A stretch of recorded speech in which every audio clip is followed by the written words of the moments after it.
नमस्कार। आज महाराष्ट्र के मूर्धन्य संत ज्ञानेश्वर जी के जन्मदिन के अवसर पर हम उनके जीवन, व्यक्तित्व तथा कार्य का किंचित गवेषण करेंगे। संत ज्ञानेश्वर 1275 में जन्मे और 1296 में उन्होंने समाधि ली। यानी केवल 21 वर्ष की आयु में उन्होंने जो कार्य किया है वो बहुत ही लोकोत्तर स्वरूप का कार्य है। शके 1197 में श्रावण वद्य अष्टमी उनका जन्म हुआ आलंदी में, और ज्ञानदेवे रचिला पाया उभारिले देवालया, ऐसा महाराष्ट्र की संत परंपरा में कहा गया है। महाराष्ट्र में हमें सभी को विदित है कि पंढरपुर एक बहुत ही महत्वपूर्ण भक्ति का केंद्र रहा, और पंढरपुर में वारकरी संप्रदाय ने सामाजिक समरसता का बहुत ही बड़ा उद्घोष किया। तो उसी संत परंपरा में संत ज्ञानेश्वर जी ने वारकरी परंपरा की नींव रखी, ऐसा भी हम बोल सकते हैं। माना कि वारकरी परंपरा उससे भी पहले है, लेकिन उन्होंने जो वैचारिक भूमिका, वैचारिक पृष्ठभूमि ज्ञानेश्वरी, अमृतानुभव, चांगदेव पासष्टी और हरिपाठ इत्यादि ग्रंथों को लिखकर उन्होंने वारकरी संप्रदाय को जो वैचारिक पृष्ठभूमि दी वो बहुत ही महत्वपूर्ण है। वारकरी परंपरा वैष्णव परंपरा कहलाती है, लेकिन उनका यदि मूल हम देखें तो खुद ज्ञानेश्वर जी ने ही लिखा है, आदिनाथ गुरु सकळ सिद्धांचा मच्छेंद्र तयांचा मुख्य शिष्य। यानी एक अभंग में उन्होंने अपनी गुरु परंपरा का विषय बहुत विस्तार से रखा है। वो कहते हैं कि आदिनाथ गुरु, यानी ये जो गुरु परंपरा है वो भगवान शिव से आई, और भगवान शिव से मत्स्येंद्रनाथ, गोरक्षनाथ, गहिनीनाथ, और गहिनीनाथ ने निवृत्तिनाथ यानी ज्ञानेश्वर जी के बड़े भाई निवृत्तिनाथ को गुरु परंपरा से दीक्षित किया, और निवृत्तिनाथ ये संत ज्ञानेश्वर जी के गुरु हैं। तो शिव जी की जो परंपरा है, आदिनाथ नाथ संप्रदाय वैसे तो शिव की पूजा करता है, लेकिन महाराष्ट्र में उस शताब्दी में वैष्णव और शैव इनका समन्वय करने के लिए एक बहुत ही अलग से बहुत ही सुंदर विचार, नाथपंथी जो कि शिव के उपासक है, उन्होंने विष्णु की पूजा यानी पंढरपुर के जो पांडुरंग है, विठ्ठल है, उनकी पूजा के लिए मार्ग प्रशस्त किया। और इस प्रकार समन्वय का एक विचार संत ज्ञानेश्वर जी ने अपने जीवन में दिया। संत ज्ञानेश्वर जी, उनका व्यक्तित्व तो बहुत ही तेजस्वी ऊर्जस्वल है, लेकिन उनका जो कार्य है उस कार्य को हम जब देखते हैं तो उन्होंने बहुत ही महत्वपूर्ण एक काम किया, और वो काम लोक भाषा में भगवत गीता का उन्होंने आविष्कार किया। संपूर्ण भगवत गीता जिसके ऊपर आचार्यों ने भाष्य लिखे हैं, तो उसके ऊपर मराठी भाषा में उन्होंने भावार्थ दीपिका नाम के ज्ञानेश्वरी ऐसा ग्रंथ यानी गीता के ऊपर टीका भाष्य लिखा, और उस टीका ने बहुत ही बड़ा काम यहाँ की समूची बहुजन परंपरा, बहुजन समाज के मन में एक भक्ति की परंपरा उन्होंने जगाई, और भक्ति का अलग जगा के लोक भाषा में भगवत गीता का जो तत्वज्ञान है वो दे के उन्होंने लोगों को धर्म के तत्वज्ञान बहुत ही साधा, एकदम व्यवस्थित परंपरा से, सरलता से दिया। मराठी, महाराष्ट्र और महाराष्ट्र की जो अवधारणा हम आज कहते हैं, एक संपूर्ण समूचा विश्व में एक देश है भारत देश, और उसमें भी एक राज्य है, उसको महाराष्ट्र कहा गया है। तो हम इसका यदि विचार करेंगे तो हमें समझेगा कि संतों ने ये राष्ट्र संकल्पना के विषय पे बहुत ही महत्वपूर्ण काम किया है, और उन्होंने समरसता का भी बहुत बड़ा उद्घोष किया है। सामाजिक समरसता ये विषय लेकर संत ज्ञानेश्वर जी ने सब समाज, सब वर्ग, सब जाति संप्रदाय के लोगों को इकट्ठा मिला के, जैसे गोरा कुंभार हो, चोखा मेला हो, नरहरि सोनार हो, संत नामदेव हो, हर एक जाति के एक एक संत को लेके उन्होंने भक्ति मार्ग प्रशस्त किया, और उन्होंने भारत भ्रमण भी किया है। तो पहला काम उन्होंने किया कि लोक भाषा में भगवत गीता, धर्म का तत्वज्ञान लोगों तक लाया। फिर भारत भ्रमण करके यानी केवल ज्ञान प्राप्ति करके, केवल ग्रंथ लेखन करके ही वो रुके नहीं, तो उन्होंने अपना जो विचार है एक भारत श्रेष्ठ भारत, इसको साझा करने के लिए काशी, प्रयाग, उत्तर की बहुत बड़ी तीर्थ यात्रा की, द्वारका, गिरनार, यहाँ आदि तक उन्होंने भ्रमण किया है, ऐसा उल्लेख उनके चरित्र में है। और उस भारत भ्रमण के दौरान उन्होंने जो कुछ देखा, जो कुछ समझा, उसको समझकर भारत का आगे का धर्म का विषय कैसे प्रशस्त होगा, इस विषय पर उन्होंने बहुत ही चिंतन किया है।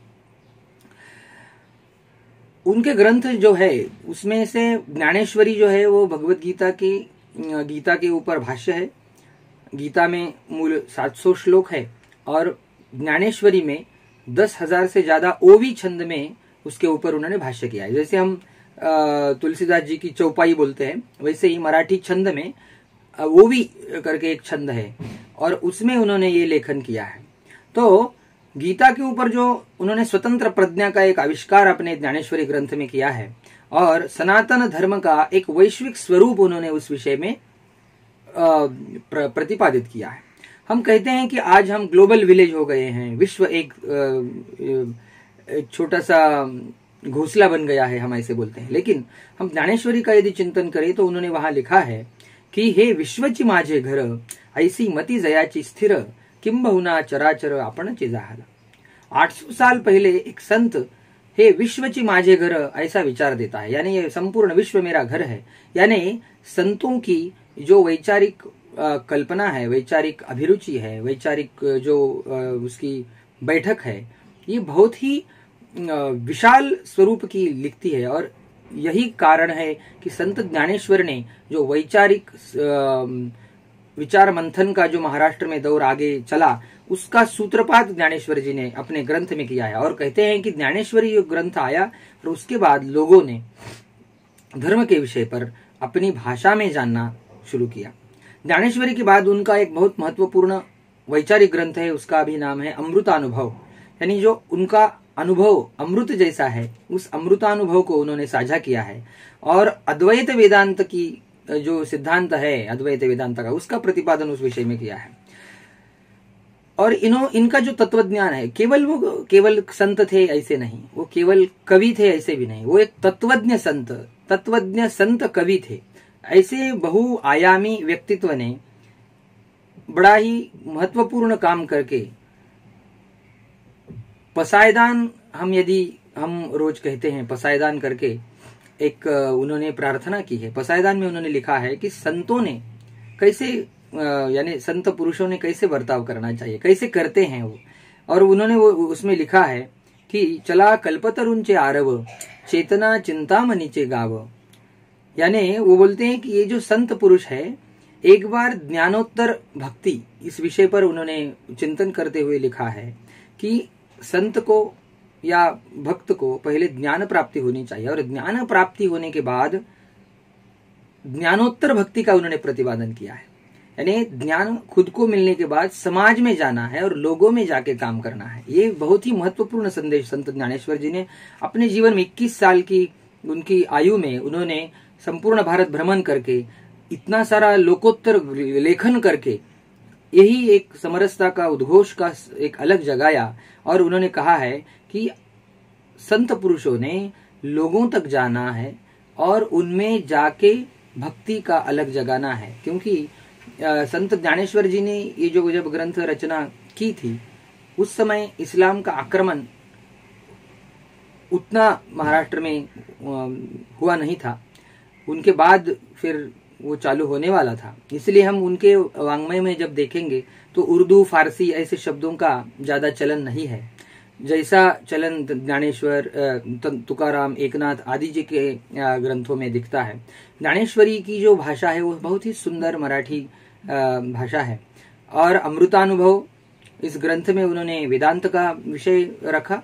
और साहित्य शास्त्र का यदि हम चिंतन करेंगे तो संत ज्ञानेश्वर जी ने कश्मीर का जो शैव तत्वज्ञान है उसका भी विचार करके, उसको भी सम्मिलित करके, अभिनव गुप्त का जो विचार था कश्मीरी शैविज्म का, उसका भी उन्होंने आकलन करके ज्ञानोत्तर भक्ति का पुरस्कार करके इस भारत देश में भक्ति एक महत्व का आंदोलन उन्होंने शुरू किया। उसके बाद उन्होंने चांगदेव पासष्टी करके एक ग्रंथ लिखा है। चांगदेव करके एक बहुत बड़ा संत उनके ही समकालीन थे और ऐसे कहते हैं कि उन्होंने बहुत हजारों साल तक तपश्चर्या की थी। तो उनको उपदेश करने के लिए उन्होंने 65 ओवी में, यानी 65 चौपाइया ओवियों में उन्होंने लिखा है और उस ग्रंथ को चांगदेव पासष्टी करते हैं। और उनका बहुत बड़ा एक योगदान ऐसा है कि उन्होंने हरिपाठ नामक एक बहुत ही छोटा सा प्रकरण ग्रंथ लिखा जिसमें भक्ति का प्रतिपादन किया है।